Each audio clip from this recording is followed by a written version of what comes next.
बानूला सत्य काय आहे हे कळावं म्हणून सर्वजण प्रयत्न करत आहेत आणि ह्यातून तिला निश्चितच काहीतरी कळेल। या तिच्या आत्मशोधाच्या मार्गात तिला काहीतरी सापडेलच। पण एकाग्र चित्तेने तिने केवळ आणि केवळ याचाच विचार करणं अनिवार्य आहे, हो ना? होय, कारण आज घडलेल्या घटनेवरून तिच्या मनात दुसरेच काहीतरी विचार आहेत हे मला जाणवलं।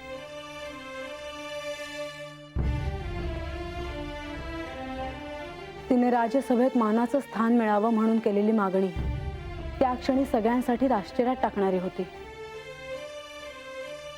आणि अजूनही ती त्याच मुद्द्यावर आहे। म्हाळसा, जर तू तिची मागणी मान्य केलीस तर हे आख्यान सुरळीत होईल। ती राज्यसभेत आल्यावर तिने सांगण्याआधीच माझ्या मनात असं आलं होतं। प्रसंगी मी तिला माझ्यासोबत बसवलंही असतं, पण काय? पण अशाने तिच्या मनात जी संघर्षाची भावना आहे ती हळूहळू कमी होईल। आपल्याला लीलयासारं काही प्राप्त होतं हे जर तिच्या मनात आलं तर तिच्या शोधाला काही अर्थ राहणार नाही। बानू माझी प्रिय सखी आहे हे मला ठाऊक आहे। माझं तिच्यावर नितांत प्रेम आहे। तिच्या समाधानासाठी मी तिला वचन देखील दिलं होतं की तिचा विवाह श्री महादेवांशी होईल। पण जर मी तिचा स्वीकार केला आहे असं तिच्या ध्यानात आलं तर ती निश्चिंत होईल, जे मला नको आहे। म्हाळसा, तू जे काही बोलत आहेस ते योग्य आहे। बानू जर निश्चिंत झाली तर सारा संघर्षच संपेल।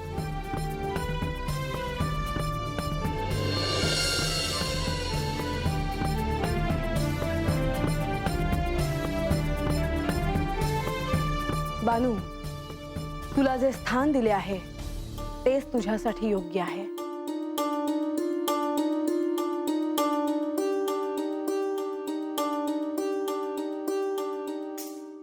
या राज्यसभेत जे मानाचे स्थान आहे ते तुझ्यासाठी नाही।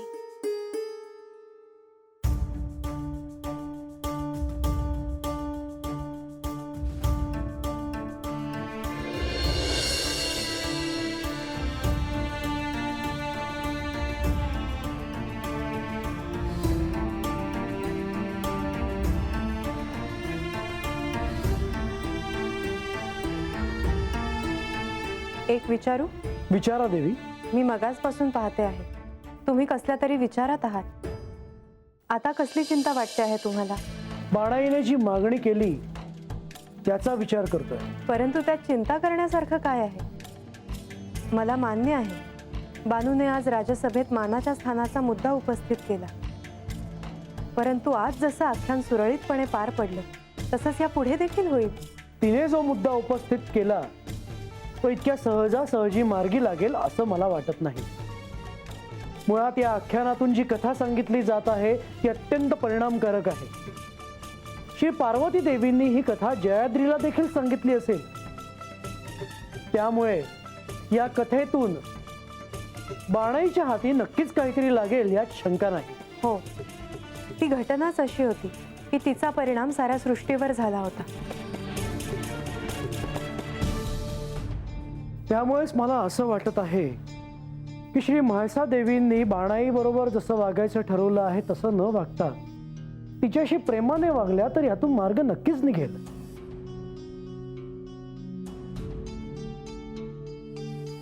मला कळतंय तुम्हाला काय म्हणायचं आहे ते। याबद्दल आपण श्री म्हाळसा देवींशी बोलावं असं मला वाटतं। आणि तुम्ही यात हस्तक्षेप करू नये असं मला वाटतं। देवी, आपण हे काय बोलत आहात? हो, परंतु बानू त्यांची सखी आहे आणि आता त्यांना साऱ्याचं स्मरण झालं आहे आणि त्यांनी काही विचारांतीच बानूशी असं वागायचा निर्णय घेतला आहे। त्यामुळे हा प्रश्न आता त्यांना सोडवू द्यावा। अहो देवी, बाणाईने आख्यानाला यायला नकार दिला तर? त्यामुळे श्री म्हाळसा देवी बाणाईशी प्रेमाने वागल्या तर काही गोष्टी सुरळीत पार पडतीलही, परंतु आपण ह्यात थेट हस्तक्षेप करू नये। हा निर्णय म्हाळसा देवींनाच घेऊ द्यावा।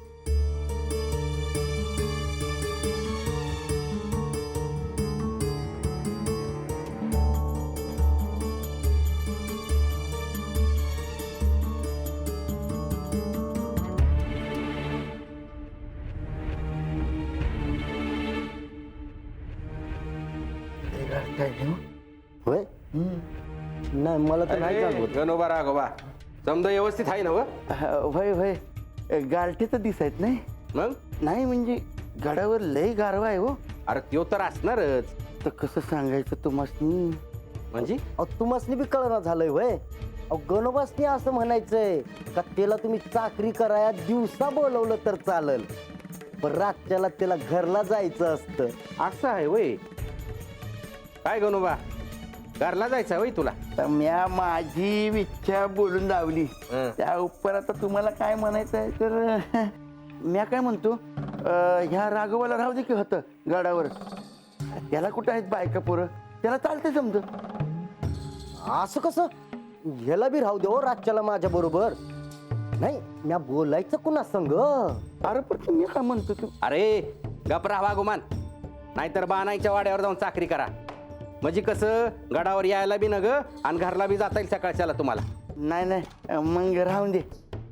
पण काय हो आज आख्यानामध्ये बाणाई जे बोलल्या ते बघून वाटत नाही का तेसनी आता भ्या राहिलंय देवींचं. भय त्यासनी आता राष्ट्रपीठ मानाची जागा पाहिजे नाही. पण काय हो देवी देतील का त्यासनी त्यांच्या मोहर बसाया? आता ते मला कसं ठावा असेल राघोबा? पण त्यासनी जागा नाही दिली तर त्या का ऐकत्याला असं नाही वाटत मला. म्हणजे आता आख्यान होईल तेव्हा तंट होणारच. वय तर आणि देवांची बी इच्छा आहे की त्यासनी त्यांची मानाची जागा मिळावी. पर देवी ऐकणार आहेत वय. बरं म्या काय म्हणतो बाणाने तरी का हट्ट धरायचा नाही का? नाही चालू द्या, चालू द्या तुमचं. रातभर चाकरी करा आणि सकाळच्याला घरला जावा. उगा नाही त्या गोष्टीमध्ये तोंड घालू नका. आलं का ध्यानात? चला जातो मी.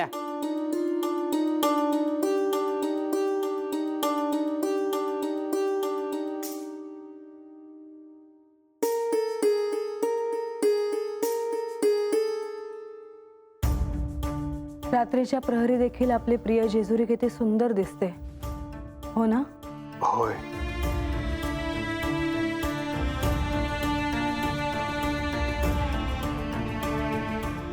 मला ठाऊक आहे तुम्ही कसला विचार करता आहात. अजूनही बानूने जो प्रस्ताव मांडला आहे त्याचाच विचार करता आहात ना तुम्ही? होय म्हाळसा. म्हाळसा, तू पुन्हा त्याचा विचार करावास असं मला वाटतं. मला माहिती आहे मी जे म्हणाले ते तुम्हाला कदाचित आवडलं नसेल. नाही म्हाळसा, तसं नाही. तुझा निर्णय अयोग्य आहे असं मी नाही म्हणणार. मला केवळ इतकंच म्हणायचं आहे की जर तू तिची मागणी मान्य केलीस तर आपल्याला जे साध्य करायचं आहे ते साध्य करायला आपल्याला निश्चितच सहाय्य होईल. म्हाळसा, तुला नाही असं वाटत? कळतंय मला, पण मी माझ्या निर्णयावर ठाम राहायचं ठरवलं आहे. पण तुम्ही त्याची काळजी करू नका. तशी वेळ आलीच तर मी स्वतः तिला भेटेन आणि त्यावर मार्ग काढेन. आता पुढे काय होणार हे येणारी वेळच ठरवेल.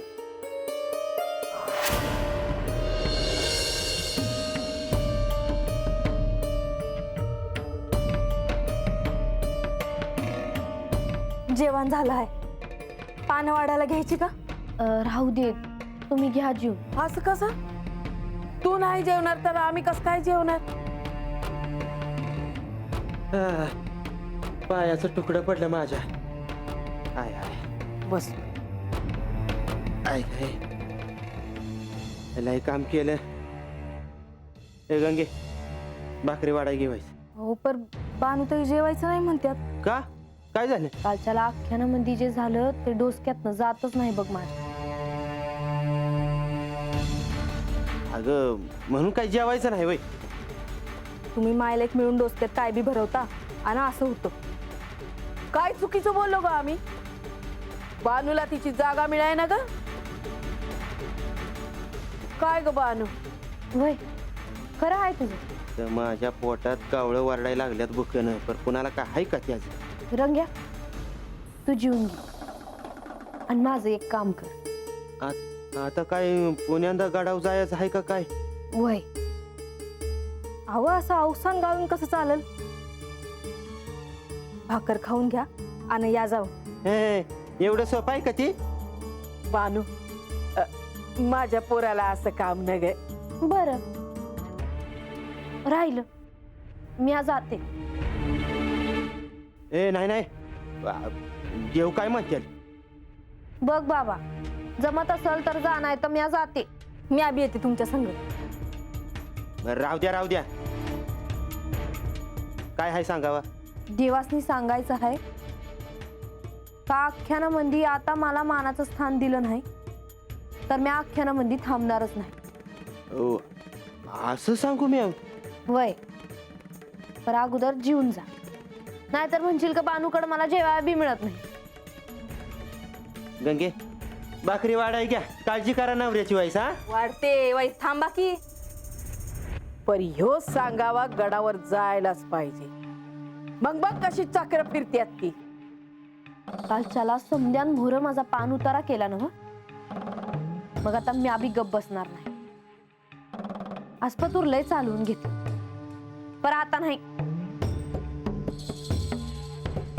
मी तर म्हणते तुला सिंहासनावरच बसाय सांगाय हवं होतं देवानी. हे काय याड लागले का काय. हे? काय बराळते. अरे खरं बोलती मावशी. होय का. मग बरोबर आहे तिचं. आणि एकदा का तू सिंहासनावर बसली का माझ्या पोराला मोठं काम दे, चांगली नोकरी दे, मग झालं तर. आत्ता कळलं एवढं का सांगताय तुम्ही ते. राहू दे गंगे, पान वाढाया घे. मी आबी खाईन 2 घाल. जी वाढते म्या. बरं मी गडावर जाऊन येतो. मला याला रात होईल. तू आज जागी राहणार आहेस का. वय कारण मला ऐकायचं आहे देव काय म्हणतात ते.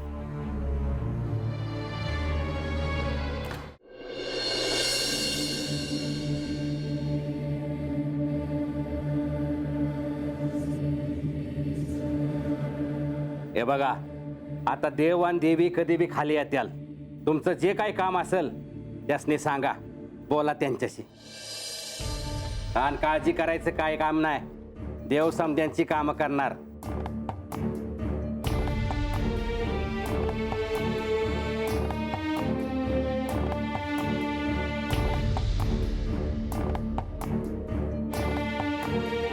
देवा जेजुरीमधनं आपल्या पंचकृषीतनं काही माणसं आले आहे ते त्यांना तुम्हासनी काही सांगायचं आहे. मी तुमच्यासाठी काय करू. चला एक एक जणांनी सांगा. या तुम्ही सांगा. देवा आमच्या गावात शेतीचं जे उत्पन्न होते बाहेर पाठवायचं म्हणलं तर लय माणसं आडकाठी आणतात. धान्य तसंच पडू नये. भाजीपाला पण सडून जातोय. देवा आमच्यासाठी काहीतरी करा. जोडोपा, आपल्या राज्यातील माणसांनी शेतातून कष्टाने जे उगवलेलं उत्पन्न आहे ते त्यांना योग्य तो भाव मिळेल तिथे त्यांना नेता यायला पाहिजे. खरं आहे देवा. पण ह्यांचा शेतमाल विकत घेणारा जो मधला माणूस आहे त्यानं काही नियम बनवले आहेत. पण त्यांनी असे परस्पर नियम कसे बनवले. त्यात आपल्या शेतकऱ्यांचे जर हित होत नसेल तर अंमलबजावणी का होते आहे. हे अत्यंत गंभीर आहे. हा नियम इथेच थांबला पाहिजे. राज्यात कोणालाही आणि कुठेही शेतीतील उत्पन्न विकता यायला पाहिजे आणि त्यासाठी शेतकऱ्यांना त्रास होता कामा नये. आणि सगळ्यात महत्वाचं म्हणजे शेतकऱ्यांच्या लाभात दुसरं कोणीही वाटेकरी चालणार नाही. जोडप्पा, राज्यात दवंडी द्या आणि माझा आदेश सर्वांपर्यंत पोहोचवा. वैजी देवा देवी लय उपकार झाले जी.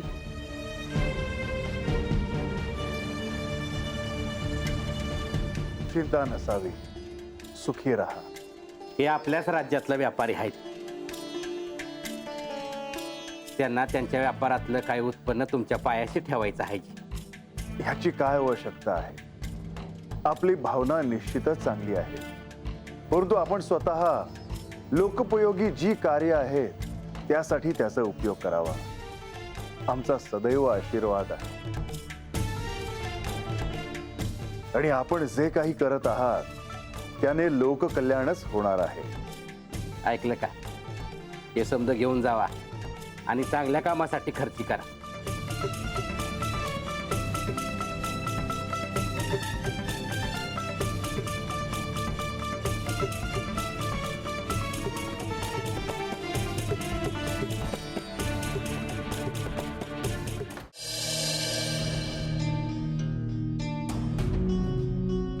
ओ पाहुणं, अहो कुठं? नेहमीसारखं आपलं देवासनी भेटाय. होय, पर असं देवासनी थेट नाही भेटता येत. अव बानूचा सांगावा द्यायचा आहे देवासनी. अहो पर देव काही बोलायचं नाही. पण देवीने तुम्हाला असं राजवाड्यामध्ये फिरताना पाहिलं तर मग नाही नाही, देवींच्या मोहर जायचं नाही बाबा. अव देव आणि देवी आता राज्यकारभाराचं काम करतात, तेव्हा वाईच थांबा. असं म्हणताय सा? बर बर काय सांगावा काय हाय बानाईंचा? नाही नाही, असं तुम्हासनी सांगता याचं नाही ते. अहो पर आतमध्ये देव आणि देवी बी आहे की, स्वतः जाऊन सांगावं लागलच की. वय पर मग म्या नंतर येतो. हवा अहो असं कसं म्हणतायसा? आता तुम्ही देवाचा सांगावा घेऊन आलायसा आणि माघारी गेलात तर अहो आमची चाकरी जायची. असं असं नाही नाही, काय नाही. बानूचं असं म्हणणं आहे का तिला आख्यानामध्ये तिची मानाची जागा मिळाली पाहिजे म्हणून. अहो पण ते तर बोलून झालंय की. वय नाही नाही, तसं बोलून झालंय. पर ह्या येळाला जर आख्यानात मानाची जागा मिळाली नाही तर ती आख्यानाला याची नाही. अहो हळू बोला आणि हे दुसरं कोणापाशी बोलू नका सा. मग कोणाला बोलू? आज देव बी आहेत आणि देवी बी आहेत, स्वतः जाऊन सांगा. चला जाऊ तुम्हासनी. नाही नाही, म्या काय म्हणतो, द्याव एकलं असल्यावर त्यासनी सांगावं दिला तर चालायचं नाही का? तसं रातभर गाड्याच्या बाहेरच होतो म्या, अजून वाईस थांबलो असतो. नाही नाही, आता आलाच आहेस तर सांगून टाका. चला चला माझ्या. बरं चालतंय.